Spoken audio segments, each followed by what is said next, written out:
Hello everyone, welcome to the online classes. कैसे हैं आप सब? उम्मीद करते हैं बहुत अच्छे होंगे। हम लोग कैलेंडर पढ़ रहे थे और कैलेंडर में हमने कल पार्ट 1 देखा था। लास्ट क्लास में पार्ट 1 था, आज पार्ट 2 था। जिन्होंने कैलेंडर पार्ट 1 नहीं देखा पहले वो जाके देख ले ताकि आपको पार्ट 2 समझ में आए।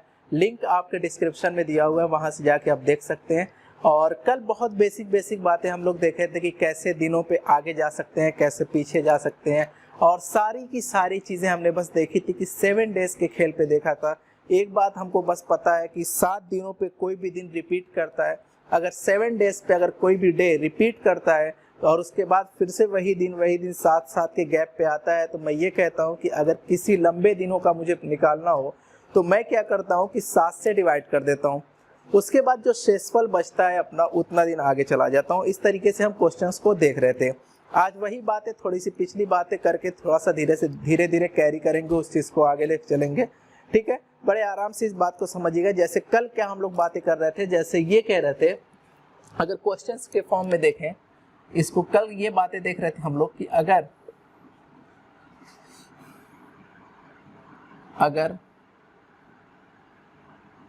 आज का दिन रविवार है तो आज से 213 के बजाय आप 203 ले लो, बेटर रहेगा आपके लिए, कर जाएगा। 205 ले लो, ठीक है। आज से 205 दिन बाद का दिन बताएं।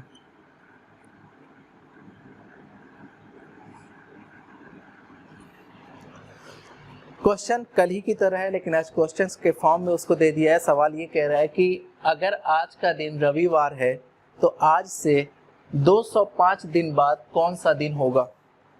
If today is Sunday, what is the day after 205 days after. ठीक है, तो इस सवाल को आप कैसे कहेंगे? आप ये कहेंगे कि ऐसा है 205 दिन जाना है। 205 दिन तो जाऊंगा नहीं मैं क्या करूंगा कि 7 दिन पे जब चीजें रिपीट कर रही हैं तो इस 205 को, कल हमने अब डिवाइड करना सीखा था कि कैसे करते हैं, शेषफल कैसे आता है। आप वहां से जाके पहले ये चीज समझ सकते हैं। 205 को 7 से पहले मैं डिवाइड करूंगा, और 205 को जब 7 से डिवाइड करूंगा तो ये कहूंगा 7 दूना 14, दिमाग से हटाओ बात, बचा कितना? 14 हटाने के बाद 6 बचा, 20 में से 14 हटाया, 7 दूना 14, हटा दो, बचा 6 इसमें लगाएगा, होगा 65 को फिर से आप 7 से दो तो आप कहोगे 7 9 63, दिमाग से हटाओ, बचा कितना? 2, यानी इसका शेषफल कितना आ जाएगा? 2। अब सवाल ये पैदा हो रहा है कि ये जो शेषफल आ रहा है, यहाँ तक तो बात ठीक है, लेकिन सवाल पूछा क्या है? अगर सवाल में ये कहा गया है कि 65 दिन बाद का दिन बताओ, तो आप 2 प्लस कर लोगे वहां से। अगर ये कहा जाए कि 65 दिन पहले का दिन बताओ, तो आप वहां से 2 माइनस कर लोगे। ठीक, जैसे यहाँ पे बोला गया है कि दिन बाद, 65 दिन बाद का समय बताओ, तो आप यहाँ से 2 दिन प्लस करेंगे, और 2 दिन प्लस करने का मतलब दिन कौन सा था? रविवार। रविवार से 2 दिन प्लस करेंगे तो उसके बाद सोमवार, और सोमवार के 1 दिन और बाद यानी कि मंगलवार, ट्यूसडे। ठीक है, अगर सेम सवाल इसको ऐसे ना बोलता, ये बोलता कि 205 दिन पहले का दिन बताएं, तो तब भी आपके सवाल करने का प्रोसेस यही होता। आप 205 को 7 से ही डिवाइड करते, लेकिन ये जो शेषफल 2 आता तो आप 2 आगे नहीं जाते, आप 2 पीछे जाते। जैसे इसी सवाल में अगर बात की जगह मैं पहले बोल दिया होता, तो आप बोलते कि रविवार से जो शेषफल 2 बचा है, 2 आगे नहीं जाना आपको 2 पीछे हो जाना होता, और रविवार से वो आंसर क्या हो जाता? 1 दिन पीछे सैटरडे, उससे 1 दिन और पीछे यानी कि फ्राइडे हो जाता है, शुक्रवार हो जाता। ठीक है, बात समझ में आ रही है? अब इसी तरीके से कुछ क्वेश्चंस पे हम लोग पहले प्रैक्टिस कर रहे हैं, उसके बाद मेन क्वेश्चंस पे आते हैं, किस तरीके से एग्जामिनेशन में सवाल आते हैं। जैसे अगर मुझे फॉर एग्जाम्पल अगर मुझे 45 दिन बाद जाना हो या 45 दिन पहले जाना हो, किसी दिन से 45 दिन बाद जाना हो या 45 दिन पहले जाना हो, तो आपको एक बात अच्छे से पता है कि 45 दिन बाद या 45 दिन पहले तो मैं नहीं जाऊंगा। मैं क्या करूंगा, उसको 7 से डिवाइड करूंगा, और 7 से जब डिवाइड करूंगा उसके बाद जो शेषफल बचेगा वो उतना दिन आगे चला जाऊंगा या फिर उतना दिन पीछे हो जाऊंगा। जैसे इस सवाल में आप देखोगे 45 को जब मैंने 7 से भाग लगाया, 7 6 का 42, 42 को दिमाग से हटाओ, आप बचा कितना 3। अब ये जो 3 है ये डिपेंड इस बात पे कर रहा है क्वेश्चन में, अगर बाद का पूछा है तो पॉजिटिव कर दूंगा, अगर पहले का पूछा है तो नेगेटिव कर दूंगा, 3 दिन आगे कर दूंगा या फिर 3 दिन पीछे कर दूंगा। और इसी तरीके से मैं पूछूं अगर मुझे 30 दिन आगे या 30 दिन पीछे जाना है तो आप कहेंगे 7 चौके 28, दिमाग से हटाओ, बचा कितना 2। अब 2 जो आया क्वेश्चन के अकॉर्डिंग अगर बाद का पूछे तो मैं आगे कर दूंगा 2 दिन, अगर पहले का पूछे तो पहले कर दूंगा, यानी कि माइनस कर दूंगा। और ये जो चीज़ आप जाने और अनजाने में आप जो 3 और 2 निकाल रहे हो ना, इसी को कैलेंडर जब सॉल्व करते हैं इसको एक भाषा दी जाती है कि विषम दिन, ऑड डेज। ठीक है, ये सारे जो आप निकाल रहे हो ये क्या निकाल रहे हो आप, विषम दिन। विषम दिन का सीधा सीधा मतलब ये है, विषम दिन का सीधा सीधा मतलब ये है कि 7 से कटने के बाद जो ऑड रह जा रहा है, जो संख्या नहीं कट रही है, वही विषम दिन है। और ऑड डेज जब भी मैं बोलूं या विषम दिन जब भी बोलूं तो आप एक बात दिमाग में रखना कि मैं वो संख्या 7 से काटने के बाद उतनी संख्या बच जा रही है, उतना आगे जाना है या फिर उतना पीछे जाना है। मैं इस सवाल को अब बता रहा हूं कि करना कैसे है। जैसे सबसे पहले आप हेडिंग लगा लीजिए, दिनों का विषम दिन, दिनों का विषम दिन, ऑड डेज ऑफ डेज, दिनों का विषम दिन। जैसे दिनों का विषम दिन से मेरा मतलब क्या है कि अगर कुछ दिन दिए हो तो उसका विषम दिन कैसे निकालेंगे। फॉर एग्जांपल अगर कोई चीज़ है, जैसे मैं मान ले रहा हूँ कि एक संख्या दी हुई है 54, मैं पूछूं कि 54 दिन है और तो उसमें विषम दिन कितने हैं, तो आप कहेंगे कुछ ऐसी बात नहीं पूछा गया है, अगर विषम दिन पूछा गया है तो इसको 7 से भाग लगाओ। जैसे इसको मैं 7 से भाग लगाऊंगा, 7 7 49, बचेगा कितना 5। जो 5 शेष आपका बचा यही क्या है, विषम दिन। आप अच्छे से ये बात समझ चुके होंगे कि अब मैं क्या कहना चाह रहा हूँ। मैं 12 महीने का नाम लिख दे रहा हूँ, पहले बहुत बेसिक तरीके से चलेंगे इसको। जनवरी, फरवरी, मार्च, अप्रैल, मई, जून, जुलाई, अगस्त, सितंबर, अक्टूबर, नवंबर और दिसंबर। इतने महीने का नाम लिख दे रहा हूँ। और आपको भी अच्छे से पता है ये जो महीने का नाम मैं लिखा हूँ, ये इसमें किसी में 30 दिन होते हैं, किसी में 31 दिन होते हैं, किसी में 28, किसी में 29 समथिंग करके होते हैं। मैं सब में पहले लिख दे रहा हूँ। जैसे आपको अच्छे से पता है कि ये जो जनवरी होती है ना 31 दिनों की होती है, फरवरी जो होती है ये या तो 28 दिन की होती है या फिर 29 दिन की होती है। मार्च की बात करें तो ये 31 दिन का होता है। अप्रैल की बात करें तो ये 30 दिन का होता है।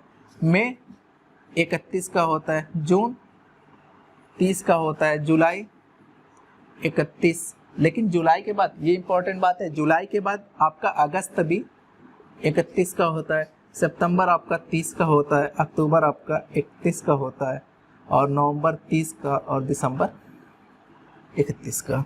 इस बात को देखें आप जरा गौर से कि क्या क्या मैंने लिखा है कि कौन कौन से महीने में। इसमें जो इम्पोर्टेंट बात ये है कि जुलाई और अगस्त दोनों जो होते हैं 31 के होते हैं, बाकी सारे 30-31 ऐसे चलता रहता है। ठीक है, और हम लोग इसको ऐसे भी याद करते लेते हैं कि जनवरी, फरवरी, मार्च, अप्रैल ऐसे करके भी याद करते हैं, ये भी ठीक है। क्योंकि आप देखोगे जनवरी, फरवरी, मार्च, अप्रैल, मई, जून, जुलाई, जुलाई के बाद फिर से आप इस पे आ जाते हो अगस्त। ठीक, यानी दोनों ऊपर ऊपर अगस्त 31 हो जाता है। खैर, मेरे बताने का मकसद ये है कि जनवरी में 31 दिन होते हैं। अगर मेरे से कोई पूछे कि जनवरी पूरा आगे बढ़ना है तो आप 31 दिन आगे नहीं पढ़ोगे, आप कहोगे ऐसा करो इसके विषम दिन निकाल लो। विषम दिन का मतलब 7 से इसको भाग लगा लो, 7 चौके 28, बचा कितना 3। इसी को आप कहते हो कि ये जो चीज़ निकल के आती है ये विषम दिन निकल के आती है, यानी कि ऑड डेज निकल के आती है। 31 दिन आगे नहीं बढ़ूंगा मैं कितने दिन आगे बढ़ूंगा, 3 दिन। अगर फरवरी मेरी हुई 28 की तो कोई दिन आगे नहीं बढ़ना, 7 चौके 28 पूरी तरीके से कट रहा है। अगर ये फरवरी 29 यानी कि लीप ईयर रहा तो ये फिर एक दिन मैं आगे बढ़ जाऊंगा, 7 चौके 28, एक बच रहा है विषम दिन। अगर ऐसे ही मार्च की बात करूं तो आप कहेंगे 3 दिन, इसकी बात करूं तो 7 चौके 28, बचा कितना, 2, और इसकी बात करूं तो 3 दिन, इसकी बात करूं तो 2 दिन, और इसकी 3 दिन, इसकी 3 दिन, 3 लगातार है, जुलाई और अगस्त, और इसकी 2 दिन, इसकी 3 दिन, इसकी 2 दिन और इसकी 3 दिन। कहने का सीधा सा मतलब आप समझ चुके होंगे, ये याद करने की कोई ज़रूरत तो है नहीं, ऐसा कोई कोड नहीं है कि जो आप याद कर सको। मेरा सीधा सा कहने का मतलब ये था कि जो महीना 31 का होगा मैं वहाँ पे 3 दिन आगे बढ़ूंगा, जो महीना 30 का होगा वहाँ पे मैं 2 दिन आगे बढ़ूंगा, अगर फरवरी 29 की हुई तो 1 दिन आगे बढ़ूंगा, अगर ये फरवरी 28 की हुई तो आगे या पीछे नहीं बढ़ूंगा, ना घटूंगा। इतनी बातें आई थिंक क्लियर होगी होंगी।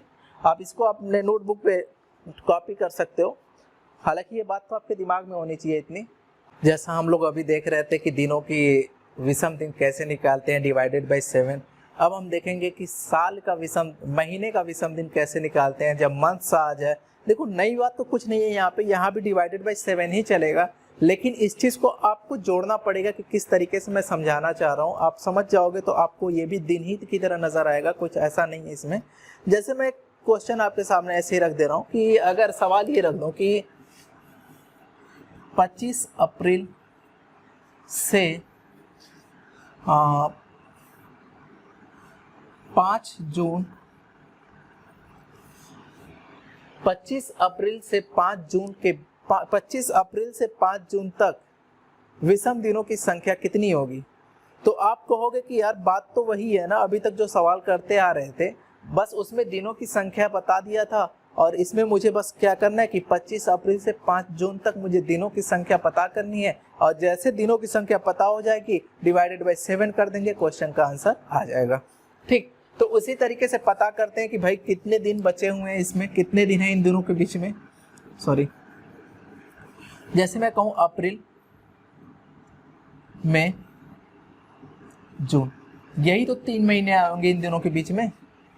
तो अगर पूछूं कि 25 अप्रैल से लेकर 5 जून तक, मैं पूछूं कि अप्रैल में कितने दिन रह गए, तो आप ये कहेंगे कि अप्रैल में हुई, अप्रैल कितने का होता है, 30 का होता है। अगर अप्रैल 30 का होता है तो कितने दिन यहाँ पे रह गए, तो आप बोलोगे अप्रैल में 5 दिन रह गए, यानी अप्रैल के महीने में मुझे 5 दिन मिल जाएंगे, क्योंकि मैं क्या कर रहा हूँ कि दिनों की संख्या को काउंट कर रहा हूँ। प्लस मई में कितने मिलेंगे, तो आप बोलोगे मई में हुई 31 की, और ये इसी वजह से ये हो गया 31। बात को बड़े ध्यान से समझना, अभी इसी को शॉर्ट करने की कोशिश करेंगे। और जून में मैं पूछूं कि जून पूरा लेना है, तो आप बोलोगे नहीं, जून पूरे की बात ही नहीं हो रही है, बस 5 जून तक हमको काउंट करना है कि 5 जून तक कितने हो जाएंगे। तो जून में कितना दिन हो गया, 5। कितने टोटल हो गए, 5 5 10 और 31 मिला के 41 हो गया, 41 हो गया। तो हम ये बात कह सकते हैं कि विषम दिनों की जो संख्या है वो 41 है, लेकिन ये कहना बेटर नहीं है जब तक कि आप 7 से उसको डिवाइड ना कर लो, क्योंकि जब 7 से डिवाइड कर लोगे तो संख्या छोटी हो जाएगी। बात दोनों सेम है, लेकिन संख्या को मैं छोटी कर रहा हूँ। अगर इसको डिवाइडेड बाय 7 कर देता हूँ तो आप कहेंगे, अब रिमाइंडर देख लेता हूँ, तो 7 5 6 35, 7 6 का 42 आगे जा रहा है, ठीक है। 7 5 6 35, 35 का मतलब बचा 6, यानी कि अगर मैं सवाल जो पूछा था कि 25 अप्रैल से 5 जून तक के विषम संख्याएं कितनी है, तो आप बोलोगे सिर्फ और सिर्फ 6 है।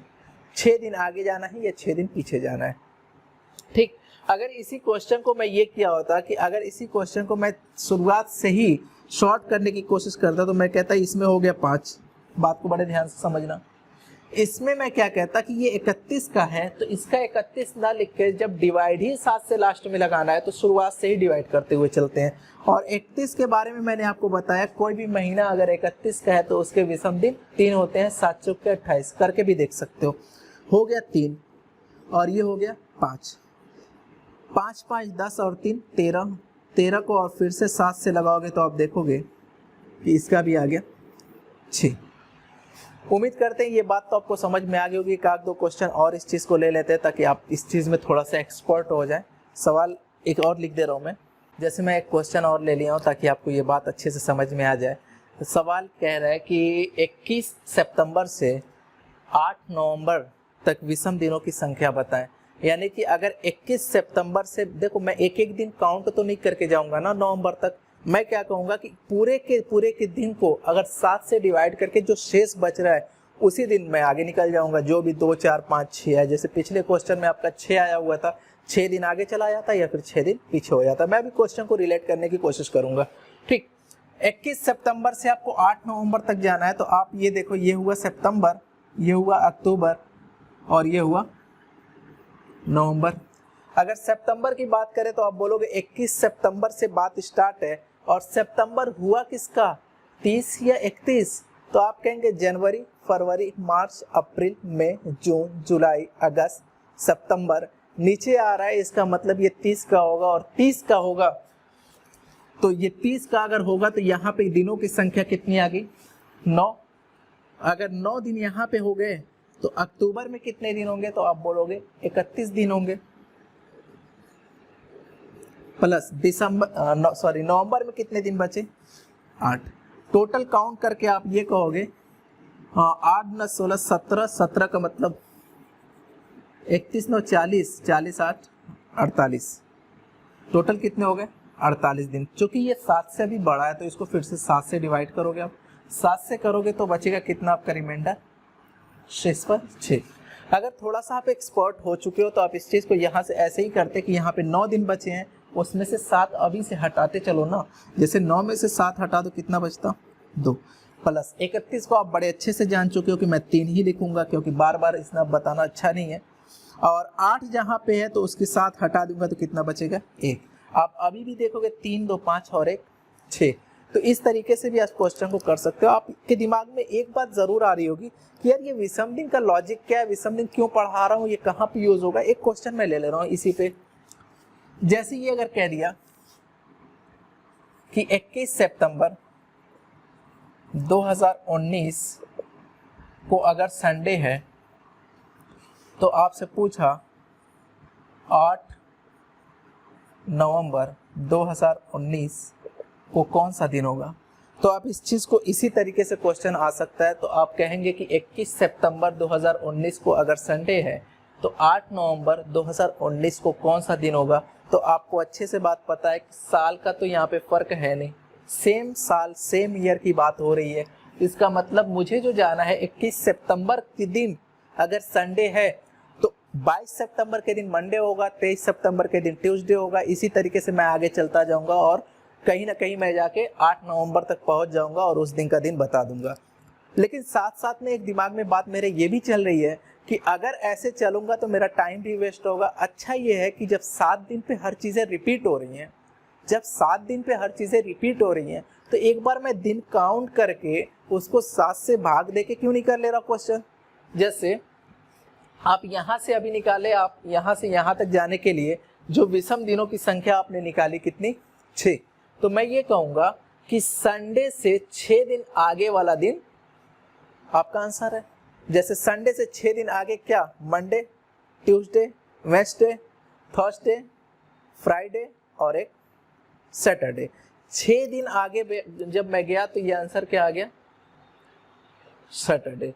इस 6 दिन के कॉन्सेप्ट पे एक बात दिमाग में आई तो मैं सोचा बता दूं कि कभी भी आपको 6 दिन आगे जाना है तो आप 6 दिन आगे जाओगे तो टाइम लगेगा 1 दिन पीछे हो जाना। मेरे कहने का सीधा सा अर्थ ये हुआ कि दोनों का जोड़ मिला के, दोनों का मिला के सम 7 के बराबर होना चाहिए। फॉर एग्जाम्पल मुझे 6 दिन पीछे जाना था तो 6 दिन पीछे जाना मेरे लिए थोड़ा सा मुश्किल है। मैं क्या करूँगा, 1 दिन आगे बढ़ जाऊँगा तो दोनों मिला के 7 हो गए। 7 की रिपीटेशन चलती है कैलेंडर में। अगर मुझे 5 दिन आगे जाना है तो इस चीज़ का आंसर वही होगा जो 2 दिन पीछे जाके होगा। अगर मुझे 4 दिन पीछे जाना है, 4 दिन किसी दिन से पीछे जाना है तो उस चीज़ का आंसर वही होगा जो 3 दिन मैं आगे जाके भी दे सकता हूँ। तो इसी तरीके से अगर इसमें 6 दिन मुझे आगे जाना था तो 6 दिन मुझे काउंट करने में टाइम लग रही थी। मैंने कहा 6 दिन आगे बढ़ने से बेटर है कि आप 1 दिन पीछे हो जाओ। फॉर एग्जाम्पल संडे से 6 दिन आगे ना लेके संडे से 1 दिन पीछे भी लेते तो आपका आंसर सेम आता जो पहले आ रहा था। बात समझ में आई। इस तरीके से आप महीने के विषम दिन निकाल सकते हैं कि महीनों का विषम दिन का मतलब भी कुछ नहीं है, सिर्फ और सिर्फ मतलब किस बात का है कि दोनों महीनों के बीच कितने दिनों का फर्क है। ठीक है, अब हम देखेंगे अगली हेडिंग, सालों का फर्क। अभी आप देखें सालों के फर्क में क्या होता है। अभी तक जो करते आ रहे हैं, दिनों का फर्क हमने निकाला। दिनों के फर्क में क्या करते थे, दिन जितना दिन दिया रहता था 7 से डिवाइड करते थे। महीनों वाले में भी सेम करते थे। फर्क क्या था, हम दिन निकाल के 7 से डिवाइड करते थे। इसी तरीके से सालों का फर्क है, ये भी आपका 7 से ही डिवाइड करने पे ही आपके कॉन्सेप्ट पे है। फॉर एग्जाम्पल आपके 2 ही साल देखने में आते हैं, एक तो 365 दिन का और एक 366 दिन का। इसको आप कहते हो ये ऑर्डिनरी ईयर है, साधारण है, और इसको आप बोलते हो ये लीप ईयर है, अधिवर्ष है। इस तरीके से आप बोलते हो। ठीक है, तो कुछ साल आपका ऐसा आता है कि जो 365 का होता है और कुछ साल ऐसा आता है कि जो 366 का होता है। दोनों में फ़र्क बस इस बात का होता है कि एक में फरवरी जो होती है 28 की होती है और दूसरे में फरवरी जो होती है वो 29 की होती है। ठीक है, इतना ही फ़र्क होता है और कुछ फ़र्क नहीं है। जैसे अगर मैं आपसे सीधा सा मतलब ये पूछूं कि अगर मुझे सीधा सीधा 1 साल आगे जाना है तो आप एक गलती तो नहीं करोगे ना कि एक एक दिन आगे बढ़ोगे। आप ये कहोगे 1 साल में वो साल है कौन सा, तो मैं कहूँ नॉर्मल ईयर है, ऑर्डिनरी ईयर है। ठीक है, अगर साधारण वर्ष है तो आप बोलोगे 365 दिन आगे जाना है। मैं ऐसा एज्यूम कर ले रहा हूँ कि टुडे यानी आज का दिन संडे है। आज का दिन संडे है और मैं ये पूछ रहा हूँ आपसे कि मुझे 365 दिन बाद जाना है, 365 दिन आगे जाना है। तो आप कहना आज के दिन से 365 दिन आगे तो नहीं जाया जा सकता, इतना आसान बात नहीं होगी। ये जितने दिन आगे जाना है मेरे दोस्त उसको 7 से करो डिवाइड, और जितनी भी फालतू की चीज़ें 7 से हटती जा रही हैं उसको हटाओ। जो शेषफल बचे वो वही अपना ऑड डे हो जाएगा और इतने ही दिन आगे चले जाएंगे। 7 से आपने डिवाइड किया, 7 5 6 35, बचा कितना 1, 35 को हटाओ साइड में, बचा कितना 1, बनाया कितना 15, 7 दूना 14, हटाओ 14, बचा कितना 1। अगर इसका शेषफल 1 बचा इसका मतलब इसमें विषम दिनों की संख्या 1 हो गई। अगर मेरे से ये कहा होता कि एक दिन पीछे जाना है तो संडे से एक दिन पीछे चला जाता, 365 दिन पीछे जाना है तो संडे से 365 दिन पीछे यानी कि एक दिन चला जाता। लेकिन आपसे बोला है कि मुझे 365 दिन आगे जाना है, तो आपका 365 दिन आगे जाने का मतलब आप सिर्फ एक दिन जाएंगे, यानी कि आपका आंसर क्या आ जाएगा, मंडे। ठीक है, आपका आंसर आ जाएगा मंडे। लेकिन अगर यही दिन, आज का दिन अभी भी मैंने यही रखा है कि 365 है, लेकिन अगर यही दिन 366 का हो, आप बोलोगे कि लीप ईयर है और मुझे 1 साल आगे जाना है, तो आप बोलोगे अगेंस्ट डिवाइडेड बाई 7, 7 5 35, 35 को हटाओ दिमाग से, बचा कितना 1, बनाया कितना 16, 16 को आपने 7 से डिवाइड किया, बचा कितना 2, इसका शेषफल आ गया रिमाइंडर 2। अगर 2 आ गया तो 2 दिन, अगर 366 दिन आगे बोला है तो 2 ऐड कर देंगे, 366 दिन पहले बोला है तो 2 माइनस कर देंगे। क्वेश्चन में ये बोला था कि 2 दिन आगे जाना है, यानी कि संडे से 2 दिन आगे मंडे और ट्यूसडे हो जाएगा। यहाँ से एक बात मैंने सीखा कि अगर कोई भी साल ऑर्डिनरी ईयर है तो उसमें सिर्फ 1 साल में 1 दिन आगे बढ़ सकता हूँ, लेकिन यही साल अगर ऑर्डिनरी ना होकर लीप ईयर है तो उसमें मैं 2 दिन आगे बढ़ूंगा। 2 दिन आगे या 2 दिन पीछे, जैसे भी बोले सवाल में, उस हिसाब से हम लोग देख लेंगे। ठीक है, सालों का विषम दिन हम लोग निकाल लेते हैं। ये चैप्टर अभी समझ में आ गई। सालों का अब क्या है, अब बात समझो यहाँ से। जैसे सालों में क्या है कि अगर मैं कहूँ 2005 से 2007 तक के विषम दिनों की संख्या बताएं, तो आप क्या कहोगे। बहुत बेसिक तरीके से आपको समझा दे रहा हूँ कि ये हो गया 2005, ये हो गया 2006, ये हो गया 2007। आप बोलोगे इसमें भी हमें बढ़ना है 365 और 366 क्यों होते हैं, बात समझ में आती है ना। अगर डिवाइडेड बाई 4 हो तब आपका विषम दिन, तब आपका लीप ईयर होगा, उसमें 366 होंगे। देखो ये 4 से डिवाइड नहीं कर रहा है कोई भी संख्या, इसका मतलब ये सारे के सारे 365 है। अगर ये 365 है तो ये भी 365 दिन होंगे, 2006 में भी पूरा 365 दिन होगा और 2007 में भी 365 दिन होगा। अब मैं इतने दिन आगे तो नहीं बढ़ सकता ना, मैं ये कहूँगा कि 365 दिन का मतलब सीधा सा एक दिन आगे बढ़ना होता है। इसका भी मतलब वही होगा जो कि इसका मतलब होगा, मिला के मैं सीधा सीधा कह सकता हूँ कि इसमें विषम दिनों की संख्या कितनी हो जाएगी, 3 हो जाएगी। अगर कोई सवाल पूछता है कि 2005 से 2007 तक विषम दिनों की संख्या बताएं, तो आप सीधा सीधा इसका आंसर क्या करोगे कि 3 होंगे, क्योंकि 2005 में 1 होंगे, 2006 में 1 होंगे और 2007 में 1 होंगे। लेकिन इसके साथ साथ मैं अगर क्वेश्चन में थोड़ा सा बदलाव करूं, इसके साथ क्वेश्चन में थोड़ा सा मैं अगर बदलाव करूं, यहां पे 2009 लिख दूं, तो आप कहेंगे, फिर से आपको बहुत बेसिक तरीके से इस बात को समझा दे रहा हूं, 2005, 2006, 2007, 2008, 2009, यहाँ भी आपके 365 दिन, यहाँ भी आपके 365 दिन, यहाँ भी 365, लेकिन यहाँ पे 366 दिन, यहाँ पे 365 दिन।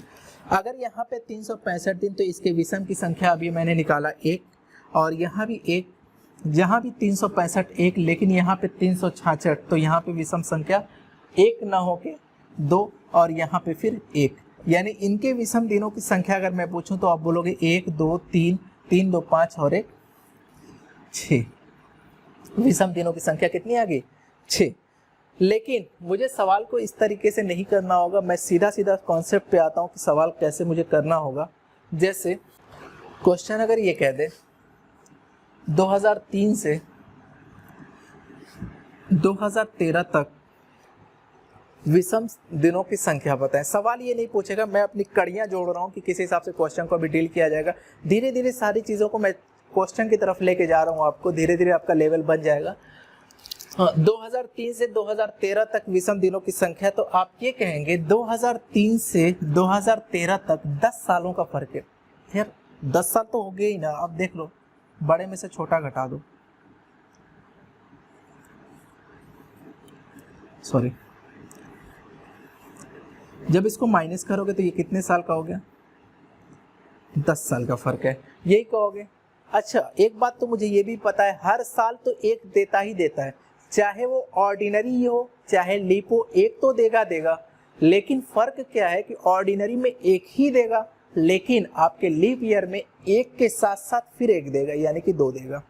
तो वही आपसे अगर पूछूं कि 10 साल अगर है तो 10 तो विषम दिन होने वाले हैं, ये तो बात श्योर है, इसको कोई डाउट नहीं है। लेकिन इसमें जितने लीप ईयर होंगे वो उतने एक्स्ट्रा और काउंट कर लूंगा।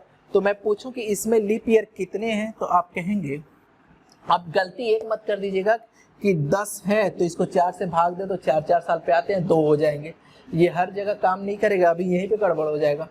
जैसे इस बीच लीप ईयर कितने हैं, 2004, अरे 2003 तो लीप ईयर है नहीं, 2004 पहला होगा, 2005 नहीं है, 2006 नहीं है, 2007 नहीं है, 2008 है, 2009 नहीं है, 2010 नहीं है, 11 नहीं है, 12 है, लेकिन 2016 आपके बाहर चला जाएगा। 2016 नहीं होगा क्योंकि इन दोनों के बीच का पूछा है। तो मैं आपसे पूछो कितने लीप ईयर निकल के आए, तो आप बोलोगे 1 2 3। इसका मतलब मुझे 3 एक्स्ट्रा मिलेगा, 10 और 3 मिला के 13। 13 तो विषम दिन मैं नहीं कह सकता, अच्छा नहीं लग रहा है, मैं इसको 7 से भाग दूंगा, कितना आ जाएगा, 6। इस तरीके से आप विषम दिनों की संख्या निकालना है, ठीक है। जैसे अगर मैं इस क्वेश्चन को मैं करता तो मैं ये कहता कि मैं दिमाग में एक बात तो रख लेता कि भाई यहाँ से लेकर यहाँ तक 10 साल का फर्क है, और 10 साल चूंकि 10 फिर से बड़ा मुझे दिखने लगा, तो मैंने कहा 10 ना लेके उसको 7 हटाओ पहले वहां से।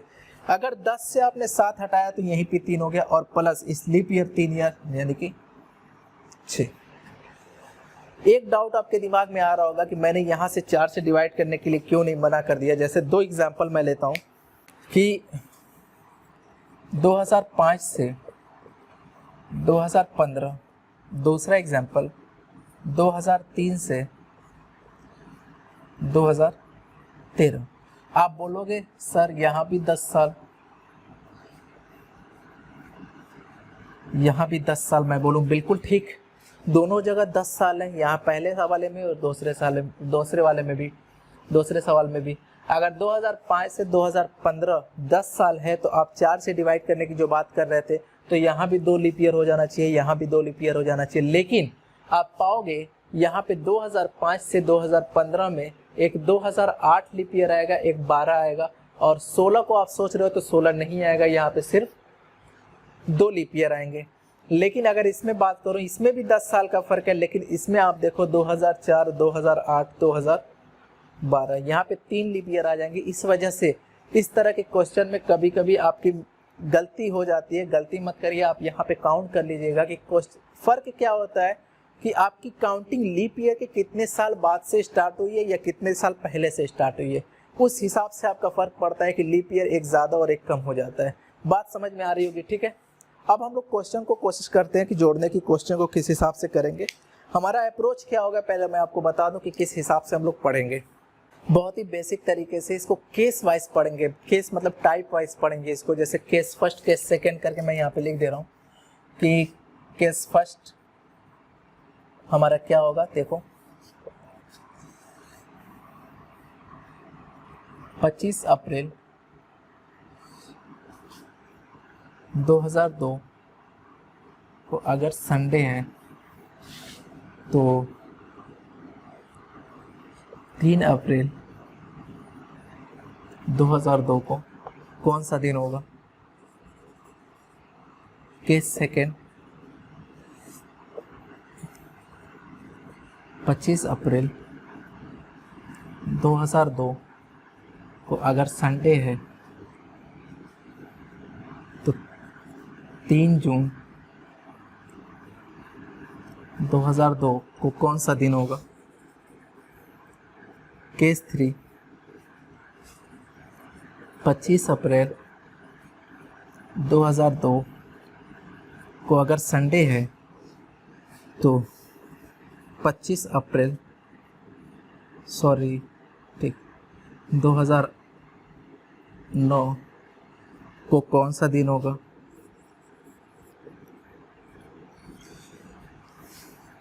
पच्चीस अप्रैल 2002 को अगर संडे है तो 8 मई 2007 को कौन सा दिन होगा। जो हमारा पहला टाइप है पढ़ने का, वो इस तरीके से हम क्वेश्चन को पढ़ेंगे। आप देख लें मैं कहना क्या चाह रहा हूँ। आपको सारे क्वेश्चंस एक जैसे लग रहे होंगे, लेकिन मैं क्या कहना चाह रहा हूँ, आप ध्यान से देखोगे एक चीज़ कि इसमें महीने सेम है, साल सेम है, लेकिन आपका जो फ़र्क है वो किस बात पे है, आपके दिनों का फ़र्क, तारीख का फ़र्क है या दिनों का फ़र्क है। मैं लिख दे रहा हूँ, तारीख का फ़र्क है, ठीक है। अगर मैं इसमें बात करूं तो आप इसमें कहेंगे सर यहाँ पे सिर्फ और सिर्फ जो सेम है वो आपके ईयर सेम है, तो फ़र्क किस बात का है, तो आप बोलोगे महीनों का फ़र्क है।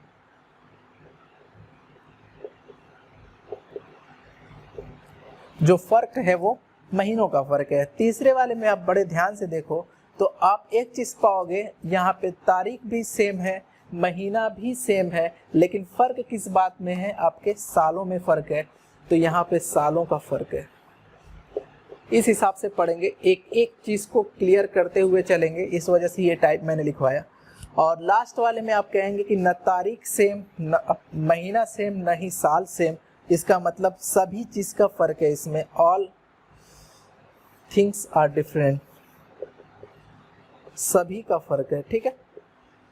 तो ये चीज़ पहले आप नोट कर लें, उसके बाद इस चीज़ के सीक्वेंस वाइज लेके चलेंगे कि इस क्वेश्चन को कैसे करना है, ठीक है। पहले आप नोट कर लें, ठीक है। आप इस चीज़ को नोट कर लें, और जो हमारा अगला क्लास होगा, यहाँ से हम इस सेशन को बंद कर रहे हैं, और जो हमारा अगला क्लास होगा इसके आगे से शुरुआत करेंगे। और अब जो हमारा मेन कैलेंडर का स्टार्ट होगा, क्योंकि हमने जो भी छोटी छोटी चीज़ें, कड़ियाँ जो थी वो सीख ली हैं कि कैसे कैसे विषम दिन निकालते हैं। जो भी चीज़ें कैलेंडर में और सिर्फ विषम दिनों पे है, कोई इसमें अलग बात नहीं है। मैं आपसे फिर से कह रहा हूँ कि पूरा कैलेंडर पढ़ लेंगे, कोई 144 और कोई भी कोड याद करने की ज़रूरत नहीं पड़ेगी, और एक एक चीज़ का कॉन्सेप्ट बताते हुए चलूँगा। अगर कोई कॉन्सेप्ट मिस हो गया मुझसे, वैसे होगा नहीं, उम्मीद यही कर रहे हैं, अगर मेरे से मिस हो गया तो आप बता देना कि ये चीज़ मुझे नहीं समझ में आई, दोबारा उसको बता दिया जाएगा। लेकिन हर चीज़ का एक लॉजिक से किया जाएगा, बिना कोट के किया जाएगा और सिर्फ 7 डेज के कॉन्सेप्ट पे लेके चला जाएगा कि 7 डेज पे रिपीट करता है। ठीक है, उम्मीद करते हैं ये सेशन आपको पसंद आया होगा। इसी उत्साह और उमंग के साथ आप लोग मुझे देखते रहें और इसी तरीके से आप लोग हमें लाइक सब्सक्राइब करते रहें। बहुत अच्छा लग रहा है। चलो आज के लिए इतना ही, धन्यवाद।